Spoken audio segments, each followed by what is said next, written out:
Top départ pour cet édito. Pas de pression pour ce zéro. Un peu stressé, c'est une litote du trac atroce pour ce pilote. Vous assistez à un essai. Je suis à bloc. Je me suis cassé. Mais si c'est toc, c'est la risée, retour en coque d'un rêve brisé. Pour la première du magazine, quelques vers sur ses origines. Je viens de tomber dans la marmite, le slam, c'est de la dynamite. Les rimes qui volent, les mots qui swingent, des gens nous livrent leur feeling. Silence, écoute et attention respectent cette libre expression. Lieu où se construit le langage de la culture en héritage, fruit de passion, fleur de partage, de l'humanité hors de cage. Je me sens alors missionnaire, chargé d'acheminer ce bol d'air à ceux qui manquent cet oxygène, victimes d'une époque anxiogène. J'ouvre donc le coffre au trésor, écrin où la parole est d'or, sème des grains de slam pour une picore. Dehors, oxymore, métaphore. Séquence externe plus que studio, jeunesse du slam, manie des mots, portrait de poète, c'est héros beaux, paroles d'esthète et petits tuyaux. J'espère bien trouver la formule, le liant qui tout articule. Seul, on réussit peu ici-bas. Il n'y a qu'une équipe qui peut faire ça. Pour que ce journal parle au cœur, en coryphée, je cherche des cœurs. Des fous pour tenter l'aventure de fortifier cette frêle épure. Ensemble, une bande d'illuminés par la grâce du slam touché, pour réveiller chez nos semblables la magie primaire des vocables. Pourvu que le public touche du doigt la liberté de ces moments-là, pourvu qu'ils viennent y assister, pourvu qu'ils veuillent participer. J'arrête net cet édito pour faire place à ce zéro, à la 1, à la 2, à la 3, c'est slam, ouvre-toi. J'étais ému comme autrefois dans cette auberge au fond des bois. J'avais des larmes plein les yeux et je trouvais ça merveilleux. Slam Rappel est une rubrique qui parle des figures du passé qui ont un rapport avec le slam. Des femmes et des hommes qui sont non seulement remarquables par leurs textes, mais également par d'autres formes artistiques, dont parfois la mise en avant de leurs textes sur scène. Et aujourd'hui, je suis persuadé que s'ils étaient encore parmi nous, ils fréquenteraient les scènes slam. Tout du moins, moi j'aimerais bien qu'ils fréquentent ces scènes slam. Pour cette première rubrique, le premier artiste dont je vais vous parler a mis au cœur de son œuvre les jeux sur les malentendus nés des expressions idiomatiques de la langue française. J'essaie de vous donner quelques pistes pour vous faire deviner de qui il s'agit. Quand j'ai tort, j'ai mes raisons que je ne donne pas. Ce serait reconnaître mes torts. Il m'est arrivé de prêter l'oreille à un sourd. Il n'entendait pas mieux. Qui prête à rire n'est jamais sûr d'être remboursé. Alors, vous avez deviné ? Il s'agit de Raymond DeVos. Petit portrait de l'artiste avant de vous partager un morceau de son œuvre. Raymond DeVos est né en 1922 à Moucron en Belgique. Il est français et il s'éteint en 2006 en France. Jeune, il grandit dans une famille de musiciens amateurs. Plus tard sur scène, on le verra jouer de nombreux instruments. À 13 ans, il quitte l'école très jeune. Plus tard, de retour du STO pendant la Seconde Guerre mondiale, Raymond DeVos suivra des formations de mime, au cours de laquelle il fera la rencontre du mime Marceau, et également des formations de théâtre. En tant qu'artiste, il a eu de nombreuses casquettes. Il a été acteur de théâtre, acteur de cinéma, auteur de romans. Aujourd'hui, c'est surtout pour sa facette humoristique que j'ai envie de vous parler de Raymond DeVos, puisque l'essentiel de sa carrière est fait de one-man show sur scène. Il manie la langue comme pas deux, et use et abuse des jeux de mots et des ambiguïtés des mots. Dans ses textes, paradoxes cocasses, dérision et non-sens. Sur scène, son jeu était à la croisée du stand-up, de la clownerie et du mime. Il était souvent accompagné d'un pianiste qui lui servait d'alter ego, de miroir, et accessoirement quand même de pianiste. Pour vous donner davantage envie de lire ses textes ou d'aller voir ses vidéos, je vais vous en partager une petite juste après. Je lui cède la parole pour rester sans voix devant un de ses sketchs qui, justement, traite du silence.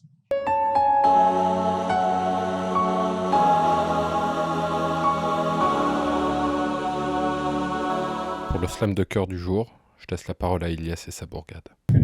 C'est une relation épistolaire, un pamphlet rafistolet, un crime passionnel sans aucun coup de pistolet, un coup de serpette dans la cornée. C'est ma ruelle, mon épopée, loin des zones balnéaires, et les banlieusards pas insulaires, et les pluriels, comme ces racines de Kateb Yassine à Aimé Césaire. Ma bourgade, elle est populaire, à la verve aiguisée, derrière sa parure, ses bulles d'air, c'est un trank, c'est nos desserts, un couteau dans les artères, la faucille et le marteau, puis la chaleur du fer. Elle a ses amours, ses affaires, 2-3 fours, quelques têtes à faire fuir, un code postal auquel les types sont fiers d'appartenir. Elle est belle et indécise, les 2 doigts dans la prise, ici-bas, pas de monument comme la tour de Pise, mais des HLM ou résistants. Elle a ses codes, elle a ses clans, chez elle, il n'y a pas que le temps qui suspend. Au JT, il a l'âme comme suspect, allez remballe tes idées toutes faites, ma bourgade, ville de poète, qui s'abreuve de piquettes, pas de moette. Dare-toi le preste, ma bourgade, s'invite dans ta fête pour represser les test. Sans strass ni paillettes, sans discours mielleux ni sornette, elle persiste là où tu t'arrêtes.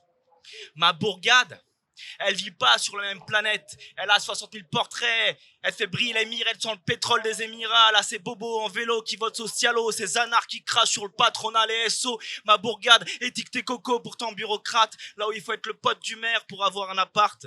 Ah, ma bourgade, c'est ma petite cour des miracles, elle connaît la gentrification, l'urbanisme à foison, elle cultive ses contradictions.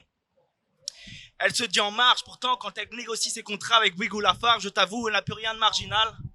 Mais ma bourgade, elle a ses dealers de la gare, la boque qui les filoche sans phare, ses mères divorcées avec 3 enfants à charge, dont 2 qui passent devant la barre. Néanmoins, elle est rouge comme mon étoile, peste sur l'OTAN et ses tirs, elle a l'injustice dans sa ligne de mire. Pour tout vous dire, ma bourgade, elle est mienne, c'est mon alliance bolivarienne. Je suis né d'elle, d'une césarienne. Ne lui dites jamais qu'elle est parisienne.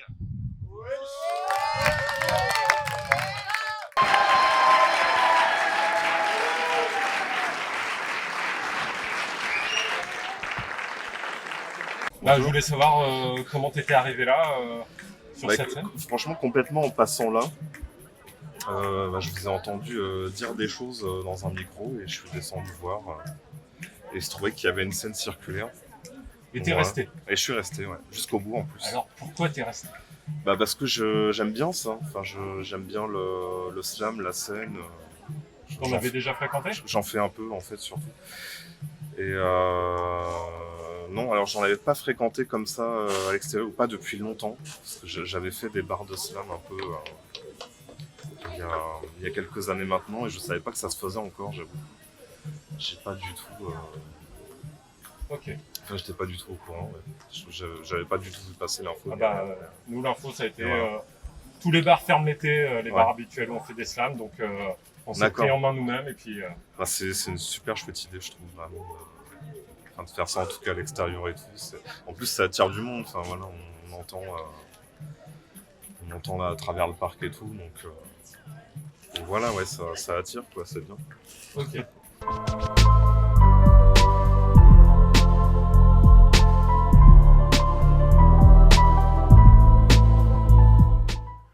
La rubrique Slam Service est consacrée à ce qui se passe autour des scènes slam.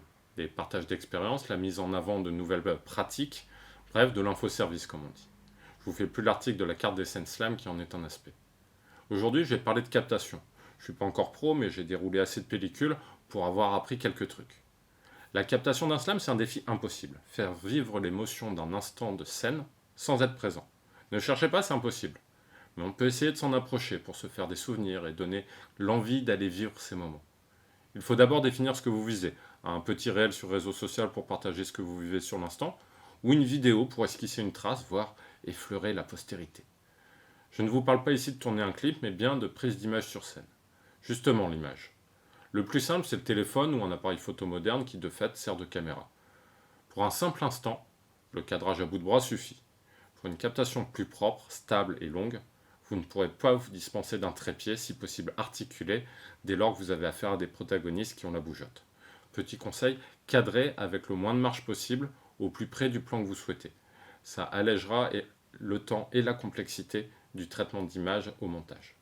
Ensuite et surtout, le son. Ce qui est vrai pour la musique ou tout autre art sonore l'est pour le slam. C'est le son qui fera la captation. Et à un niveau amateur, pas de magie. Si le son enregistré est trop pollué, vous ne pourrez rien faire pour le décontaminer. Pour capter une scène, avec un téléphone ou un appareil photo, leurs micros natifs seront insuffisants.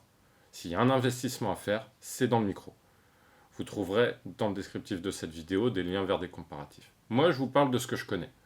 Il existe des micros adaptés au téléphone portable, c'est la configuration que j'utilise. J'utilise un micro à condensateur dont on peut régler la directivité, c'est-à-dire l'espace d'origine du son qu'on capte. Aligné au champ de la caméra, il permet de capter entre 5 mètres et 10 mètres la voix de l'artiste. Ce modèle est fourni avec une pince, un trépied, un support. C'est très bien pour commencer. J'ai aussi essayé les micro-cravates, mais avec beaucoup moins de succès. Ça aplatit la voix, c'est pas génial. Il y a peut-être de meilleurs modèles, mais pensez pratique. Il faudra habiller et déshabiller d'un micro les artistes à chaque passage. Enfin, il y a les micros solo, autonomes. On les pose, on fait la synchronisation au montage. Rassurez-vous, la synchronisation, c'est facile. Quel que soit le micro, vous aurez besoin d'ajuster son gain, c'est-à-dire le volume d'enregistrement. Lors d'un étalonnage, il faut veiller à un son jamais dans le rouge, mais dont les pics sont dans l'orange. Le premier enjeu pour les micros, c'est leur emplacement. Évitez les lieux de passage, les sources de bruit parasites, discussions, tintements de verre, grincements. Si le micro est avec votre caméra, être près de la scène sans être dans un lieu de passage et si possible entouré de public peu bavard. Si le micro est posé tout près de la scène, surtout pas sur un support qui a d'autres usages. Une table qui accueille des verres, le sol grinçant d'une scène en bois, que sais-je. Pour protéger le son, sortez micro couvert. On va le capuchonner d'une bonnette. Si vous êtes en extérieur, il faut sortir avec la bonnette à poil long, la seule qui vaincra le vent, ennemi ultime du son. Attention, quand vous captez une prestation amplifiée, idéalement, il faut trouver une position pour capter à la fois la voix amplifiée et la voix en direct. L'artiste, pendant son texte, s'en éloigne et s'en approche. Sauf à disposer de deux micros, vous serez heureux d'avoir enregistré les deux sources en une, la voix et sa version amplifiée. Car arrive la conclusion. Malgré toutes vos précautions, vous devrez quasi systématiquement retravailler le son au montage. Si l'image d'une captation est souvent un plan fixe, le son a besoin d'un traitement spécial. On doit d'abord ajuster le volume pour qu'il soit assez homogène et corriger les variations dues au mouvement du slammer, à la direction de sa voix ou à la distance variable avec son micro.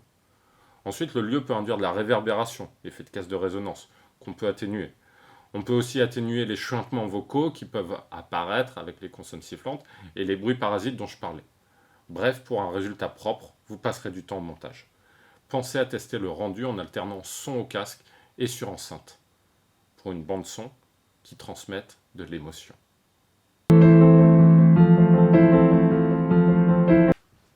Mots et merveilles, en gros, vous avez dû capter, fait la part belle aux mots de nos plumes enfantées. Genèse du logos qu'on appelle écriture, sans discours de Pangloss. J'en pose la quadrature. Par là se lance le slam. L'écrit est sa naissance. Avant que l'on déclame, qu'on crie, c'est son essence. Je suis pas maïoticien, pas accoucheur de langue. En simple praticien, j'en entrouve la gangue. Des siècles d'héritage, bâtis par les linguistes, je poursuis le partage. Vous offre quelques pistes. Tas de règles galères, vocabulaire pompeux. Je veux mes vocables à l'air, au secours, sauf qui peut. Si c'est votre réflexion, je vise votre liberté avant les transgressions. Les lois, faut les dompter. Fin de l'introduction, sujet numéro 1, assez d'indications, c'est bien l'alexandrin. Je vous raconte rapidement son histoire. Son premier usage date du XIIe. C'est la Pléiade qui l'utilise en poésie à partir du XVe, puis les auteurs de théâtre au XVIIe. À l'époque, il est très codifié. Il se compose de deux hémistiches de 6 syllabes, séparés par une césure. Des règles l'encadrent, comme la valeur muette ou non du E. Et c'est peut-être de là qu'il traîne une réputation de classicisme. Moi, je crois qu'il souffre d'une signature sonore qu'on a tous héritée. Celle où les alexandrins sont clamés 6 syllabes par 6 syllabes avec solennité. Ô rage, ô désespoir, ô vieillesse ennemie, n'ai-je donc tant vécu que pour cette infamie, et ne suis-je blanchi dans les travaux guerriers que pour voir en un jour flétrir tant de lauriers. Effectivement, au bout d'un moment, ça commence à bien faire cette manière de dire les textes. Et je vous en parle aujourd'hui parce qu'en fait, c'est une forme de vers qui peut être dite de manière très moderne. Les 12 syllabes de l'alexandrin proposent une infinité de motifs rythmiques. On peut sortir du 6-6 et passer à des rythmes ternaires, quaternaires, voire d'autres motifs, et mélanger tout ça. On peut aussi introduire des alexandrins au milieu de prose ou dans d'autres formes de vers pour changer d'ambiance et d'émotion d'un seul coup. Et on dispose d'outils pour jouer dans le cadre de ces 12 syllabes. La diérèse, la synérèse et l'ellipse. La diérèse, c'est le fait de séparer en 2 syllabes un phonème habituellement prononcé en une seule. Révolution devient révolution. Avec la synérèse, c'est l'opposé. On réunit 2 syllabes habituellement distinctes en une seule. Une connerie devient une connerie. L'ellipse, c'est le fait de couper certains éléments des mots ou de la phrase sans en changer le sens. Souvent, on les voit marqués par des apostrophes. Il n'y en a pas devient il n'y en a pas. Les premières fois qu'on écrit en alexandrin, on compte ces syllabes. mais essayez d'écouter la musique quand vous écrivez que vous voulez leur donner, vous finirez par ne plus compter les syllabes. Et le français est sympa, il regorge de mots, adverbes, conjonctions qui font 1 ou 2 syllabes, qui permettent à la fois de préciser le sens et de réussir à atterrir sur ces 12 syllabes par vers. J'espère vous avoir donné envie d'essayer d'écrire des alexandrins et qu'avec ces quelques clés, vous ne perdrez pas pied. Le slam soit avec vous. Salut les potos!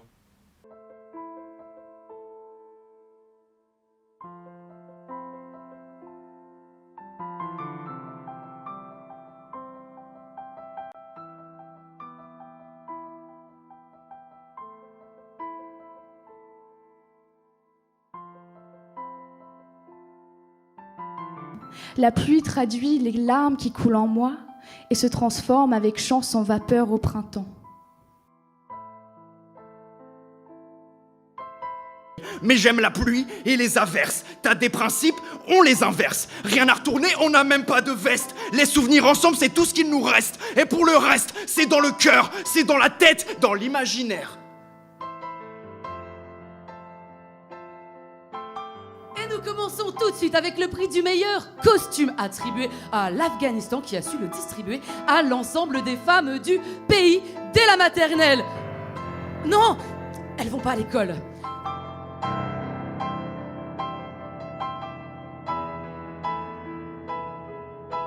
Viol, 4 lettres colossales posées par la dame de la pastorale. Une plainte, une peine, ma peine. Le cousin solennellement blâmé et sommé de me verser 1 euro symbolique. Étrange gage cathartique, le viol s'est mué en atteinte sexuelle sur mineur. Mon avocat m'ordonne de sécher mes pleurs.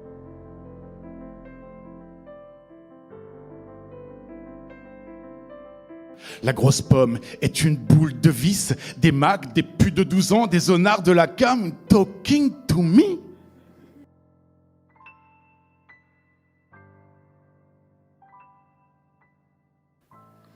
Cette nuit sera l'instant où le reflet de la lune sur la lame se mêlera au murmure de ses larmes et où l'arme dans sa main sera art sur son sein.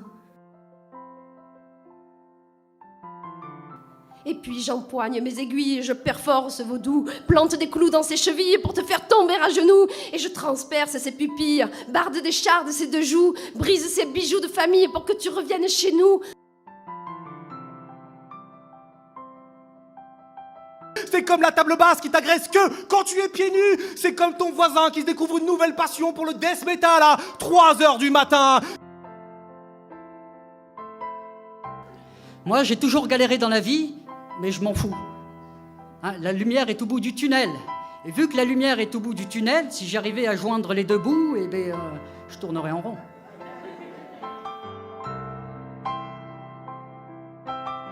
Trop occupé à nettoyer sa prison. Pourquoi s'embarrasser de vivre dans le présent? On s'enferme dans des souvenirs, dans un passé dont on connaît l'ossature, mais on voudrait encore que ça dure. Nous sommes beaucoup d'esprits d'enfants, prisonniers d'un corps d'adulte.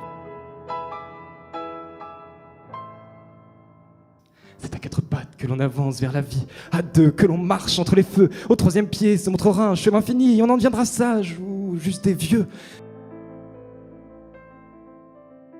Pense toujours à demain, perds pas ton temps avec hier, les fossoyeurs du passé sont malheureux dans les cimetières.